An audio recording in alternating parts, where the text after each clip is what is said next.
All right, so Scream 6, is it a worthy addition to the franchise? Is it a great movie? Does it hold up to the original? Is it any good? Is it worth seeing? I saw the movie, and I'm going to give you my 2 cents on it real quick. The original 3 movies are very near and dear, close to my heart. For some reason, when I turned like 12, 13 years old, I just became obsessed with slashers and violent movies and gore, and it still persists to this day. But, here we are.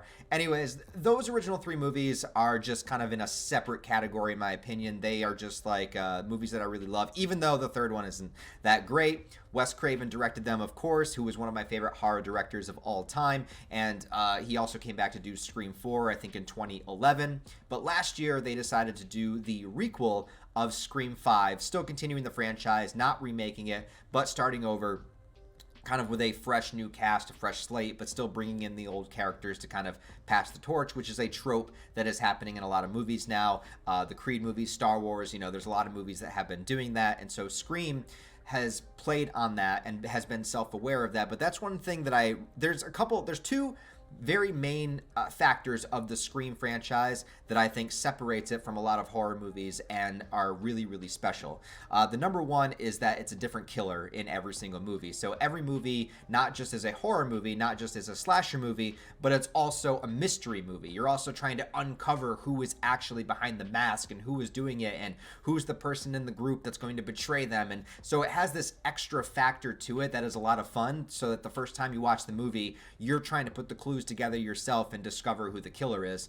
And the second thing is that Scream has always been self-aware. Every Scream movie has made commentary on particular movie tropes. The first movie is obviously just horror and slashers to begin with. The second movie is a spoof on sequels. Third movie is a spoof on trilogies. Fourth movie is a spoof on remakes. And the fifth movie was this requel experience that we're in right now, where we take new cast, build them up, have the old cast in there that kind of like passes the torch. And so this movie, Scream 6, is supposed to be a spoof on franchises and how everything has to be like a shared universe now and everything. And so we're taking it out of Woodsboro. It's in New York City, and which is really funny because there's a scene in the beginning where a character is watching a Jason movie, and I think it was Jason Takes Manhattan. If it was, that would be extremely meta and self-aware. I really love that. I don't think it was. I think it was Friday the 13th Part 6, but still a great moment. It's still cool to see Jason there. And I will tell you, and I'm not going to spoil this movie in this video, but I'm going to tell you this, is that I had problems with Scream 5. I didn't like how they did my boy Dewey. But overall, I thought it was a pretty entertaining, enjoyable movie. I thought it was better than Scream 3 for the most part, which I still think is probably the worst in the franchise. But Scream 6, this one, I loved 2/3 of this movie.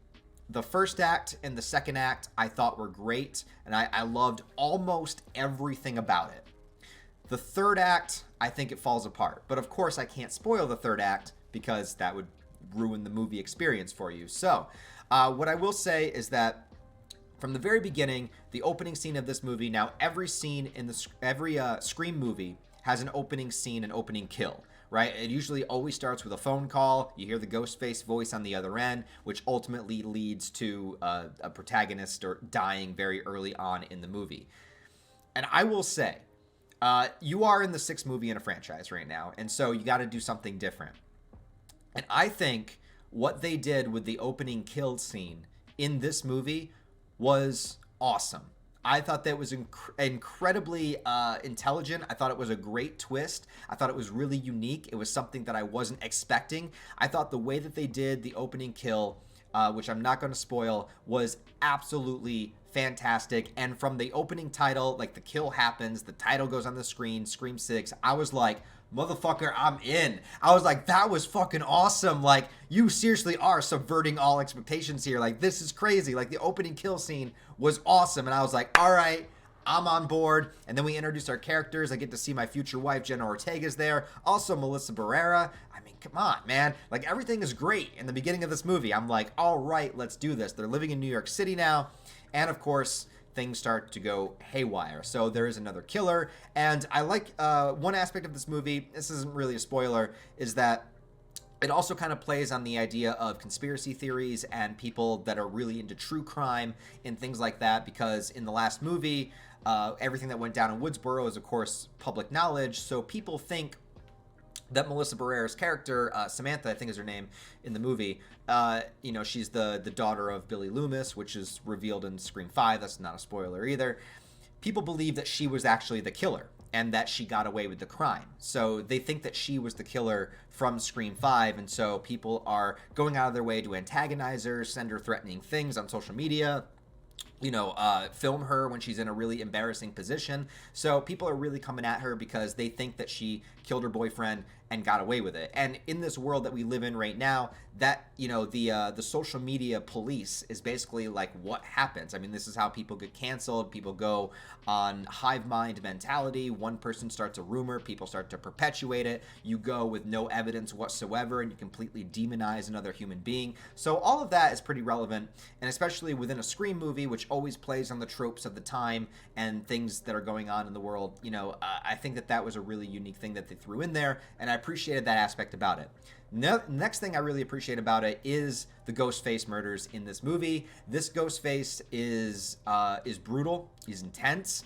There is a scene that's in the trailer where he goes into a convenience store when he's chasing down the sisters, and he don't give a fuck, man. He's just in there stabbing the fuck out of people. Yes, he does grab a shotgun. It's great. He should just have more guns in general. I think it would save them a lot of time and trouble. But then again, I mean, sometimes they do have guns and it doesn't matter anyway, so whatever. So that's in there. All great to see. There's a mystery, of course. Got to figure out who Ghostface is. The sisters have roommates and they have friends, as well as the cousins or the nieces of Randy. They're back in this movie too. They're calling themselves the Core Four. I'm sorry, the Core Four are Sidney, Dewey, Gale, and Randy. Those are my Core Four.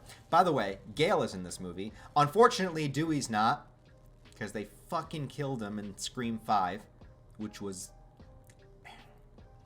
I'm still not over it. But of course, Neve Campbell is not in this movie as Sidney, and this is the first time that Sidney has not been in a Scream movie. Now, she is mentioned in the movie. They talk about what she's doing and where she's at, so at least they didn't just ignore her completely. Like in Creed 3, they mention Rocky once, but he's not in it. In this movie, they at least give a little bit more explanation as to why she's not in the movie. Like, they explain where her character is. And it's all right. It's all right. It's like, okay, I get it. It makes sense. Gale is here, though. Courtney Cox is back. Also, Hayden Panettiere from Scream 4 comes back, which is interesting. She has an interesting role to play in this movie as well, which I won't spoil, but she does a pretty good job. Main cast is fine. Like, I enjoyed the main cast. I enjoyed the kills. And here's where I'm going to talk about this without getting into spoilers, is that I love the first 2/3 of this movie because the build-up is so good. Like I said, opening scene, opening kill, crazy, awesome, love the way they did it. And then as things get to be unraveled, again, this is in the trailer, where you see all of the memorabilia, basically, from the previous Ghostface murders. And this movie goes out of its way to try to make almost every Scream movie very important. Like, they even mention stuff in Scream 3, which is interesting. So... This is going to build towards my frustration, though, because I thought that was great. I love the honor that it paid tribute to the past Scream movies, and I like that it was kind of like bringing everything full circle. The Ghostface killer with every murder would leave some kind of clue, or not really a clue, but like a piece of the franchise. Like, he would leave something from Scream 5, then leave something from Scream 4, kind of leading all the way back to the original. And it kind of got me excited, like everything's going to come full circle. Like, I kind of had an idea in mind of what was going to happen, and maybe that's what ruined the ending for me. But I was just so stoked because everything was kind of coming together. It was kind of like they were taking all 6 Scream movies and then maybe ending, the second, even though a second trilogy wouldn't really make sense because Scream 4 isn't really tied to 5 or 6, but whatever, bringing everything back around to the original. And I was like, oh my God, are they actually going to do the thing that I think they're going to do? And I was so excited about it. And then in the third act, I just felt like things kind of went to shit. I think that things went to shit in the third act. Number one is because there are not 1, not 2, but 3 characters in this movie that have extremely intense, are mortally wounded to the point where they should be dead. And at the end of the movie, all 3 of them pull through and they're still alive. And it annoyed the hell out of me because you could do it with one character. Like, remember in Scream 2, Dewey gets stabbed in the back really bad, blood goes everywhere, and you think Dewey's dead, but then at the end of the movie, he's getting, pulled into an ambulance and he's okay. You can do that. I'm okay with with you doing that to a character, but if you do it once, okay? This movie has 3 different characters that are like mortally wounded, and they still survive at the end of the movie. There's like and you don't even see them. There's just like an overdub, like, oh yeah, they're okay. There's one character you see that gets, again, pulled out in a stretcher. And it's like, motherfucker, they got stabbed like 50 times. Like, they're not surviving. Like, I was like, commit to it. If you're gonna kill off characters, if you're gonna kill off main characters, commit to it. Don't pull this like, they almost get killed, they're stabbed a million times, but then they're okay. Like, it just annoyed me, man. Like I said, you can do it with one character, but don't do it with 3. They do it with 3 different characters in this movie. If you watch it, you should know who I'm talking about. And it annoyed the hell out of me, man. And then the reveal of the killers. I won't spoil, but I didn't like it. I didn't like it at all. Not just because it wasn't going in the direction that I thought it was, but also because it just felt so basic. Like, when you find out who the killers are and their motive, it's just so, like, for a movie that goes out of its way to subvert expectations so much, the ending of this movie is just so, like, bland. It's just like, yep, that's who it is. And you're like, and that's their reason, that's their motive. And it's just like, come on, man. Like, I thought they were going to go the extra mile with this. I thought, like, the beginning held such promise that I was like, man, like, they are going to make this, like, so intense. They're going to make this so different. They're going to, like, subvert all my expectations. I have no idea who the killer could possibly be. I got my ideas, but you know what? We're going to see what happens. And then when you find out, it's just like, oh, okay. It just, the reveal of the killer was not good. And as soon as the killers were revealed, it just kind of became a little bit silly, a little bit goofy. I know, like, the end of Scream 2 was a little bit goofy when the Opera House or whatever, but, like, this one was really goofy. And, like, the one-liners and stuff like that, and, oh my gosh. Yeah, dude, the final, like, 20 minutes of this movie just lost me completely. You got me, you had me, man. You had me so invested in the first 2/3 of this movie, and then the last, like, 20 minutes, it just, like, totally lost me. So would I recommend seeing it? I mean, if you are a Scream fan, if you've seen all the movies, and you like all the movies, or you like most of them, I'd say it's worth a watch. I'd say there's some really cool stuff in it. There's some great kills. I love the brutality of it. There was a lot of stuff to enjoy within the process of the movie, but I think that just it leaves me on such a sour note at the end that I just kind of like, I don't know, it just bothered me. Maybe it doesn't bother anybody else. The thing about this is that I'm filming this review right now. I haven't read or watched any reviews from anybody. So I don't know what the general consensus of this movie is. I don't know if people liked it. I don't know if people didn't like it. I haven't looked.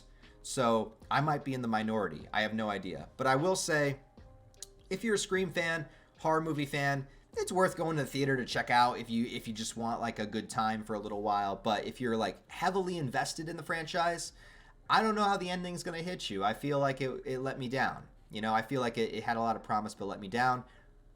But those first 2/3 were pretty good. So if you guys have seen Scream 6, let me know what you think about it down in the comments below. Try not to spoil it for anybody, but, we could talk spoilers later if you guys want, or, online, whatever, somewhere on Discord, wherever you guys want to talk spoilers. But beyond that, thanks for watching this video, guys. I really appreciate it. Views on the channel were up this week, and I really appreciate that. Videos were doing a lot better. I don't know if I'm doing something better or if the video titles were just better, but thank you guys. Appreciate you. If you want to support the channel on a deeper level, I have a Patreon, channel memberships, merch store, link down below, as well as all the various social media links where you can follow me. Other than that, hope you have a wonderful rest of your day. I'll talk to you next time.